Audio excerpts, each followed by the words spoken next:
Well, hi, welcome to Pop Palace. My name is Jack. I'm the host. At Pop Palace, we celebrate iconic women and queer people in pop music and in pop culture. So, one thing we like to do is have our guests introduce themselves and tell us one of your earliest memories you have in music. All right. Hi, I'm Hanari. I'm so honored and excited to be here. I am a multi-genre electronic singer-songwriter artist.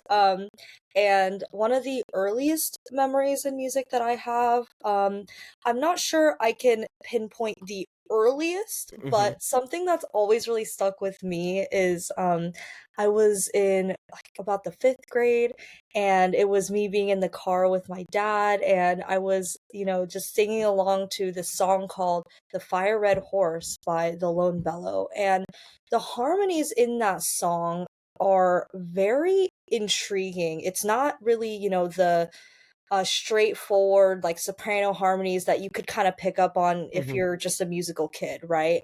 So I remember trying to listen to that song over and over and over on repeat and getting so frustrated, and I remember being, like, to the point of tears, because I couldn't replicate exactly what that background vocalist was doing, Hmm. and I remember my dad reassuring me, "Hey, it's okay, like, it's not that deep, like, it'll get better with time." And I think moments like that in my early childhood kinda lit a fire in me, because even back then I felt that, spark, that need to be great, to be the best at something, and I've never really let go of that drive, so I'm always, hungry to get a better tone, write more profound lyrics, and find the best harmonies to put in my songs, so that's definitely something profound that's really stuck with me. Yeah, definitely. I love that. Have you tried to re-sing it like as you grew up? Have you given it a Yes. retry?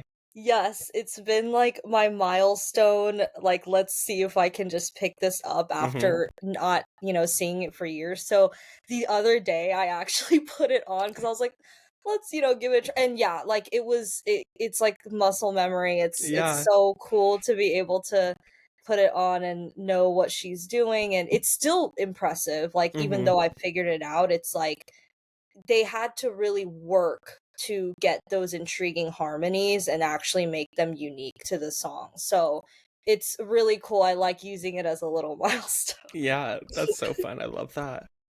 So, your music often dives into identity and self-expression. Is there a particular moment in your life that sparked this theme as central to your work?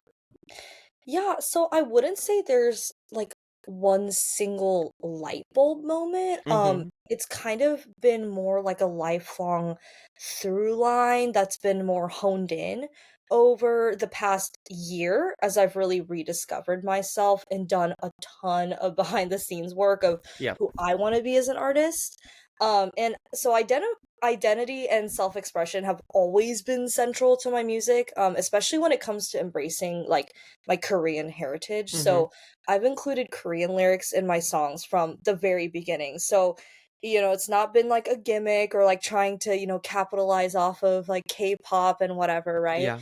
It's just kind of a natural part of how I express myself. So Mm-hmm. if a song feels like it needs the Korean, it goes in, and if not, it doesn't. So some tracks don't have any Korean in Yeah. it at all, and others might just have a few lines. And I know a few of my songs are all in Korean or Mm-hmm. mostly in Korean. So what's always mattered most to me is staying authentic to myself, like letting, music reflect the many sides of who I am. And that commitment to myself and my artistry has only deepened as I've grown in my personal life and my career.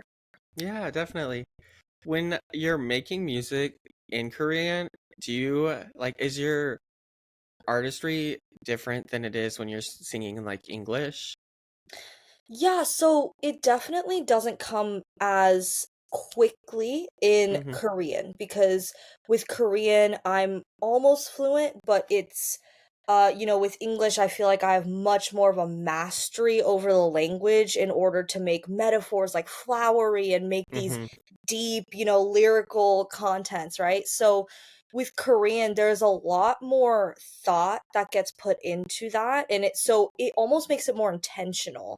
Like, if Yeah. I feel like a song needs Korean, it's like, okay, I'm really gonna sit with this and see how it fits in, rather than it being like, okay, like, am I just putting it in to put it in? Because Yeah. it's actually harder to just put it in for the sake of it than, Mhm. really doing it because I feel like it needs to be there. Yeah, definitely. I love that. And I just like overall love your music. I'm not just saying that because you're on the pod, but I was going listening last yesterday. I was running errands. I was literally just listening to you, and it was just like such a good vibe. I love it. Oh my god, thank you so much. I always love hearing that. Like, that actually means so much to me. Like, thank you so No, much. like I went. My parents live like 30 minutes out of town from me, so I was like going on a trip to them. So I was like just listening to you all the way there and back. And I live in Oklahoma, so there's not much to look at. So I was like No, just that's right. vibing. So yeah, I love it. Oh my gosh, thank you so much. So you've said each track is a world of its own. What were you trying to create with Speedrun? Yeah, so speedrun was, I think, kind of me stepping into a new era for my brand. Like, I Hmm. feel like there's that hard shift. Like, it's speedrun, and Yeah. now, my social media is kind of a thing of its own, right? Hmm. So, it was kind of me stepping into like an alternate reality version of Hanari. So, Yeah. I wanted to build a world that was like, rich, fast, futuristic, like very Hmm. bold. So for the aesthetics, like the visuals, I was thinking kind of cyberpunk edge runners, or like Blade Runner 2049, Yeah. where everything feels the same, like in the present, but a little bit different because of the futuristic technology. Hmm. And in this song, I'm the version of Hanari who's already made it. Okay. So Yeah. sonically and visually, I was inspired literally by the idea of a race car. So Hmm. I'm going so fast that maybe I don't even appreciate the build up. Like, I'm just chasing the speed, which I feel like has been a constant in my life. Like, as I mentioned before, I'm chasing like being that great person, and I'm sometimes frustrated by my own setbacks or the journey. But when I look back, I'm like, that was a lot of stuff that I needed to learn Yeah. to be equipped to deal with the situation that I'm in right now. So, um, it's almost like a reflection of all those experiences. So lyrics like "I've been waiting for this moment" hint at that kind of thing. Hmm. Because this version of me never stops to really smell the roses. So speedrun is like the dream sequence version of fame. Yeah. Shiny, fast paced, where the lifestyle is everything and the journey doesn't really matter. Yeah. I love that so much. I love when music brings you into a different world too. It's more than just like a melody or like arrangement of different sounds, but you created a whole world that encapsulates you into it, and I love it so much. I love your visual style and how well you tie it into your music. Thank you. With your visuals, is it mostly just like coming from what you like and what you think would look cool, or do you have any collaborators that help you with like styling, or what's the vibe? Yeah, so I started off on my own, and I'm still mainly on my own, just trying to, do like weekend thrifts, or like if I Mm-hmm. see something really cool, like I'll try to take a picture immediately. Like, that's something that that I've gotten pretty good at, is like, that's cool, taking a picture, and then Yeah. I'll try to like um the Google Images where you like put it in Mm-hmm. and you Yeah, like the so reverse search. I tried doing that, like finding dupes and like stuff like that. Mm-hmm. So that's something that I mainly do, but I'm actually working with a couple brands right now that have kind of stepped up to help me find my personal style. There's actually this one clothing brand in Houston that I'm working with right now called Deja Clothing.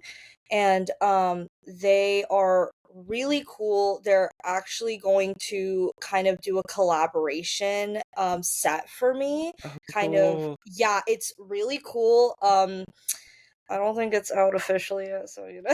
Yeah. But no, it's so cool. Like I love that people have really like caught on to like the vibe I'm putting Mhm. out and that it's all different, but it's like cohesive, you know, at the Yeah. same time. So I love that other, creatives, especially in like the fashion industry, have really seen, hey, oh, I see what she's trying to do and like actually believing in my vision. Mhm. That's really flattering and it's such an honor like every time someone picks up on it. Yeah, I bet that's, like, so affirming and so Yeah. special. I love that. Where are you located? Where are you based out of?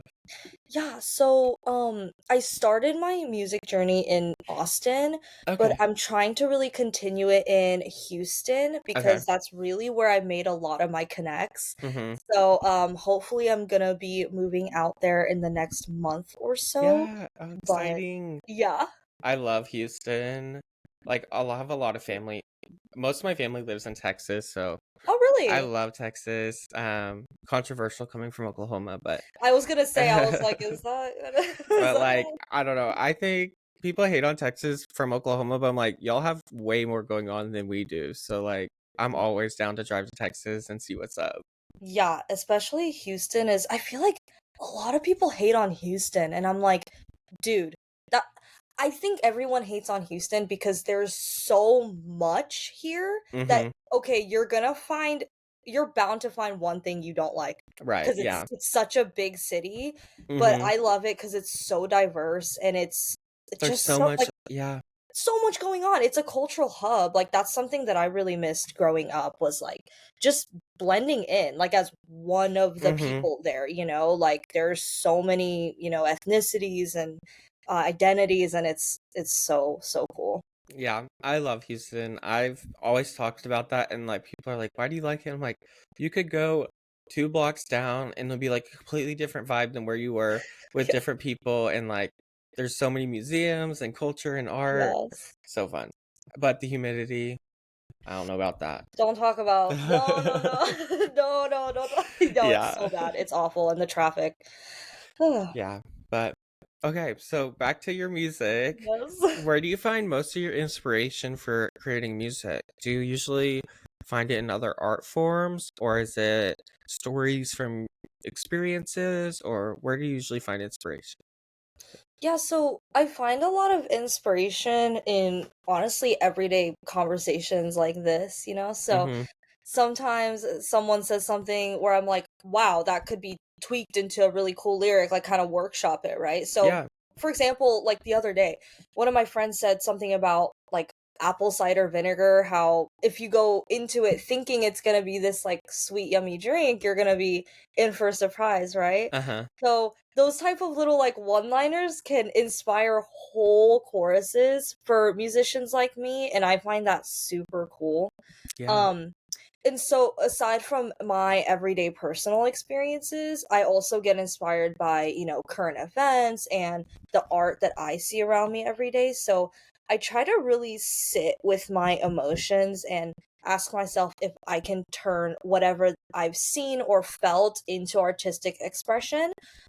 Because I'm someone who I'd consider, extra sensitive everyday situations and feelings, I've really turned that into a strength when it comes to the songwriting Mm-hmm. process because these little things can become fully fledged songs. Yeah, definitely. So when you're like get that idea and say you're like not at home, do you write it down immediately, or do you just like keep thinking about it over and over? So I used to do it when I would think about it over and over, but then inevitably I'd forget, right? So Yeah. like I as soon as I get like, wait, that's a really good idea, like I don't care if it's unpolished. I've had to really work on just writing down an unpolished idea. Mm-hmm. Like I feel like you can build like a whole psychoanalysis case on me because I've literally like this like my ambition and like the striving for greatness I think is can be a pro, but I think on the flip side when it comes to this kind of thing it's like I'm afraid of messing up, I'm afraid of looking stupid or whatever. So even in my private notes app I Mm-hmm. had to overcome a fear of like just putting down an idea even if it sounds stupid to me Yeah. because I could come back to it even like months later and be like, wait, that was cool, let's build on that. And but Mhm. then I would have forgotten if I never would have written it down. So Yeah. And I think sometimes we're like our biggest critique. 'Cause it's so yeah. easy to be like, that's stupid, I made that, blah, blah. But I just like have to put myself in perspective of like, what if my friend brought this to me? And like, how would I Yeah. treat them? Like, I need to give Yeah. myself grace like I give my friends grace. Yes, Yeah. absolutely. So, do you have any favorite moments from like performing live or any like favorite fan interactions you've had with music? Yes. So I have only performed live a few times Mm-hmm. over like the Hanari experience, but something that really sticks with me is performing at this electronic festival called Electronic Con 3. And I was freshly 19 at the time. I might have even it might have been like a few days shy of my 19th birthday, Mm-hmm. something like that. But it was with Vape Bearer as his opener, and his name is Jeff, so I'll just call him Jeff now. So I remember being really nervous. This was in Brooklyn, New York. He had like flown me out. This guy's so nice. Like he That's so really, really cool. helped. So cool. Like he really set all this up for me. So I was so nervous because I was like, I have to do good. I'm his opener. He's doing me a favor. Like he's putting me in front of all these Mm-hmm. people. And we've done a few collaborations. We have like three or four songs out together. So I was so nervous because, that was also my first show coming out of high school. So when I got on stage, Jeff introduced me, and I just remember the crowd being so receptive, like That's as awesome. if they knew me already and they were Mm-hmm. here for me, even though, obviously that wasn't the case. Yeah. So all of my nerves went away completely at that point because they just received me so warmly and like cheered and was like, oh, yay, like go Hanari. Mm-hmm. And I just remember being like doing the best vocal performance I'd ever done up to that date because I was, feeling very free and confident. And there was this specific moment that really stood out where we played One More Time, which was actually far from being released at the time. This was like in, if I was 19, that would have been like 4 years ago, maybe? No, 3 years ago. So it was like far from being released. And by the end of the song, people were actually singing along. Like this was a Stop. first time performance of a song and they were literally singing, and it That's was just such a insane. yeah, it was just such a cool like organic moment, and I've really been seeking those types of moments ever since. Like it was so cool. I still think about that. That is literally like beyond iconic on so many I levels. know. The fact that like you went from high school to opening in Brooklyn as your first show, like next level. Yeah, And then them singing back to you, I would I have know. cried. It was so cool, like, it kind of the merit of the moment, like, builds the more I think about it, because at the Mm-hmm. time, it's like, it's happening now, right? So it's not like I Right. can really reflect on it, but, like, even after a few days of really being able to marinate on that experience, I was like, dude, these people did not know who I was. Like, they just saw me on a poster, maybe, but like, they definitely came for Jeff. Like, they were not there for Yeah. me, and they just made me feel like a freaking pop star. Like, it was so cool. And, like, I don't know, also being on that stage, like you mentioned, coming out of high school, and that was my first ever performance coming out of high school, and it also happened to be one of the biggest stages. Like, it was a lot, and it could have been it could have ended many different ways, but I'm Yeah. happy that that happened. That's amazing. I love that so much. Um, do you see yourself performing live more in the future? Like, is that something you enjoy and you Yeah, like? absolutely. Something I've really been working on is, like again, fear of like being looking stupid or whatever. So, um, just really stepping out of my comfort zone, and it's so weird because like I dread it, dread it, dread it, and then a few seconds in, I'm still dreading it, and then once I'm in the actual set, like I'm loving it, but Mm-hmm. it's the dread and the anxiety and the nervousness that makes me shy away from it, which I think is such a disservice to myself. Like I feel so natural when I'm on stage, and I think it's really just about getting practice. And Yeah.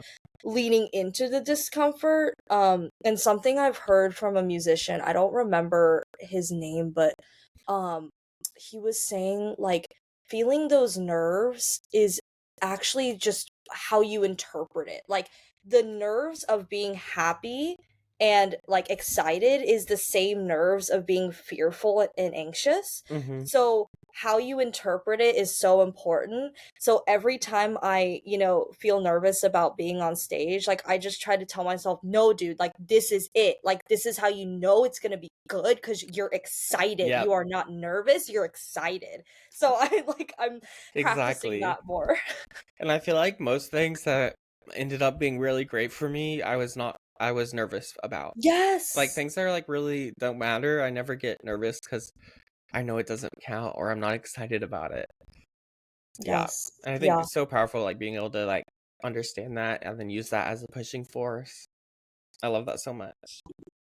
So when you look back at your first EDM release, Self-Aware, how do you feel about you've grown as both a songwriter and as an artist?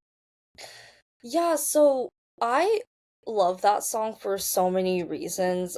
First of all, like Blood Code really was such an asset. Like he's one of the few people, including Jeff, that really saw me as an artist and, saw the potential I had even as a Mm-hmm. very small artist with not a lot of listeners and like no press releases and, all that pomp and circumstance, whatever. Yeah.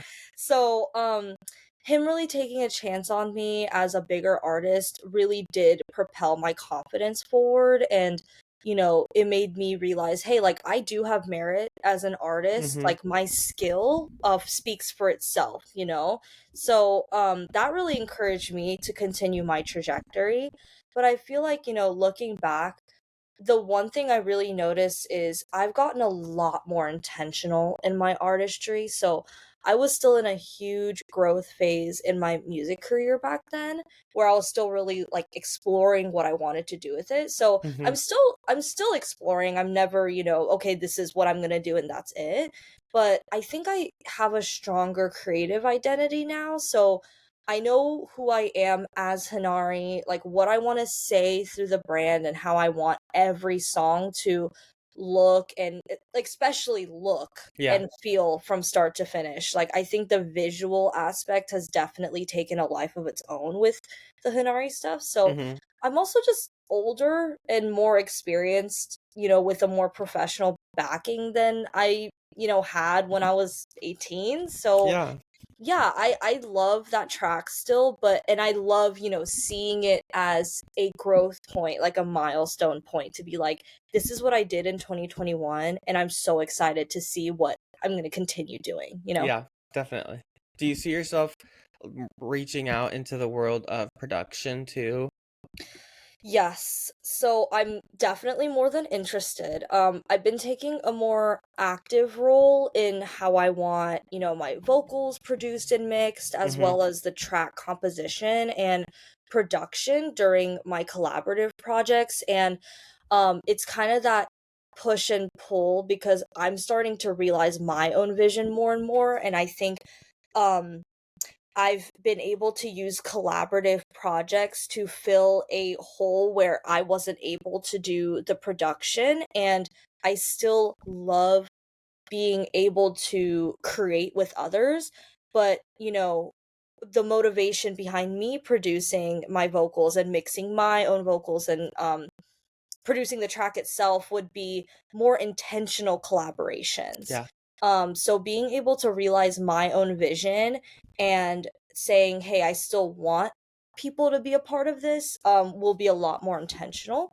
So that's just something that I'm trying to work on now that I'm taking, all of this a lot more seriously and treating it like more of a business, more of something to push with metrics and all that. So I think it would be a disservice to myself and the art to, not equip myself with the tools to fully realize concepts that I want to push. Yeah, 100%. Yeah. And to like, even if you don't do all the like 100% of the production or 100% of certain things in your music, but knowing how to do it is like such a good perspective that I feel like is so invaluable. Like you can't put a price to that. So, Yeah, absolutely. so music is such a vulnerable art and such a vulnerable like career to have. So you release so much of yourself into the world. Does it ever take a toll on you personally, or is it more of like a freeing feeling to have a release out? Yeah, so I would say something I've tried to do over the years is show parts of myself without revealing everything. Mm-hmm. That way there's still that boundary between who I am in my personal life and as Hanari. Yeah. So a lot of the new things I'm writing about in the background are about my experiences growing up or personal acceptance, paranoia in the modern world, and Mm-hmm. I think these are all things people can relate to in some sense. Like they might not be able to relate to a personal experience of mine in one song, but they can be like, wow, I really relate to that. And it's really cathartic to hear someone say that, like, you know, saying that they love the meaning behind a certain lyric. So Mm-hmm. that to me is very freeing. Yeah. And I would say what takes a toll, honestly, is packaging all these feelings into songs and visuals that are accessible and market friendly Yeah. while also being true to me. There's, a whole side of the music industry that's not about music at all. Mm-hmm. And that to me can definitely take a toll. So it's that hard balance that I'm kind of learning how to juggle. And I think I've definitely gotten better, especially this year as I've honestly just locked in, like Yeah. just locked in more. Mm-hmm. Totally. So growing up, did you see yourself like being an artist and a musician as you got older, or did you have like other ambitions when you were young? Yeah, so I've always been interested in creative fields as a kid, but for a long time I honestly wanted to be a fashion designer or a Mm-hmm. novelist. And I didn't really discover that I was even good at singing until like middle school, so something that had been a huge trend for me until high school was like, yeah, I want to be a writer. Like I wrote books, as like a Mm-hmm. 4th, 5th grader. So, Yeah. yeah, and maybe that's kind of something that I've taken, with me into my musician career because, making worlds is something that I've done as a kid, Mm-hmm. and being able to do that in these short projects that give that dopamine release earlier than a novel, like, getting feedback immediately, like versus 300-page thing you have Yeah. to edit, right? So that's something that I've really really liked, and especially with the fashion too. I've brought in fashion so intimately into my work now, and with writing I do lyrical writing and world building. So Mm-hmm. I'm excited to see where all of this takes me, and I don't know where I'm going to end up. Obviously music is always going to be a part of my life, but I think so are all these other creative things. So I know art is always going to be a part of my life in some way. And as I'm kind of reflecting back, I love how I've taken all of my interests and pursuits as a child and put it into my brand as Hanari, because I Yeah. feel like it it is unique, as Mm-hmm. anyone's experience is unique growing up, but like it's my experience branded into something else that people can share with me. Yeah, definitely. So, can you give us a little sneak peek into like what's coming up next? If you have any like upcoming releases or news or plans that we can like get a little in on, a little secret. Yes, yes, you heard it here first, kid.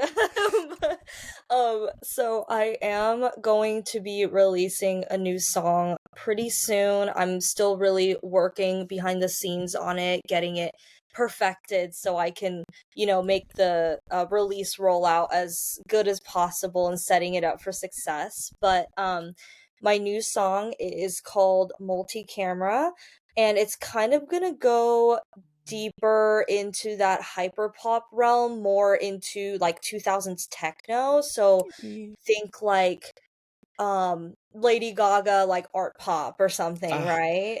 I'm Yes. obsessed already. I Yeah, literally like can't wait. Yeah, like, mm-hmm. yeah.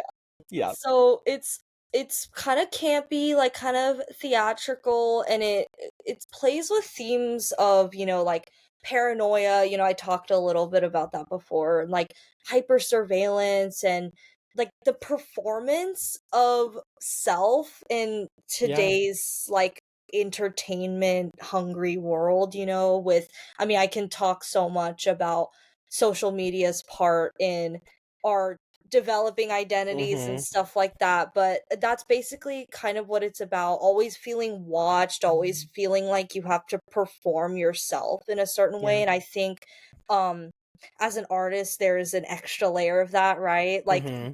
it's already bad when you're a normal person, and like thinking about a human as an animal, right? Like you are not equipped in your brain to be constantly like being fed Yeah, like no.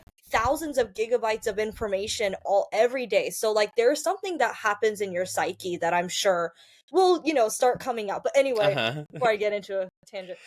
Um so I definitely want it to feel high fashion yet kind of like unhinged, I guess. Yeah. Like I talked about, 2000 techno, and I've heard from other musicians that heard the song already that Mhm. it kind of feels like a runway like catwalk vibe I'm so excited. with like a touch of like horror movie. Oh my god, I can't wait. So yeah, at its core, Mhm. the song kind of asks like, what what piece of yourself do you give to live under like the spotlight when everyone's watching, and can you fall in Ugh, love with the paranoia itself, or do you have to just learn to tolerate it? Like, so I'm yeah. excited. I'm really Oh, excited. I'm already excited. I'm so excited. Do you have any like outfits picked out for the like era? I've already shot for it. I've Mhm. already shot for it. So there's definitely some things that Cute. I have and more things to come as I think of them, but something I also want to do is like mesh worlds together. So Yeah. maybe like my next song, I want it to kind of blend in so that, Okay. yeah, it feels Yeah. like a narrative too, Uh-huh. rather than like, this is a thought I had. Okay, next. It's like, no, Yeah. this is all parts of my identity and psyche that like I'm figuring out. And I do want to try to, convey that through my fashion too. So I definitely think parts of the wardrobe from multi-camera will Mhm. be showing up in other projects just because I want it to like weave a story. I'm so excited. I literally can't wait. Yay. So I have one last question that we ask on Pop Palace, kind of going off of the palace theme and royalty. If you could build a royal court, you're on the throne, you have like two or three influences or idols that are in music, who would they be? Okay, two or three. The number one that immediately pops into my mind is Marina. Um, Yes. like, oh my god, my I'm love. literal idol. Like, I love her self-expression, like how she is a huge inspiration for me. Mm-hmm.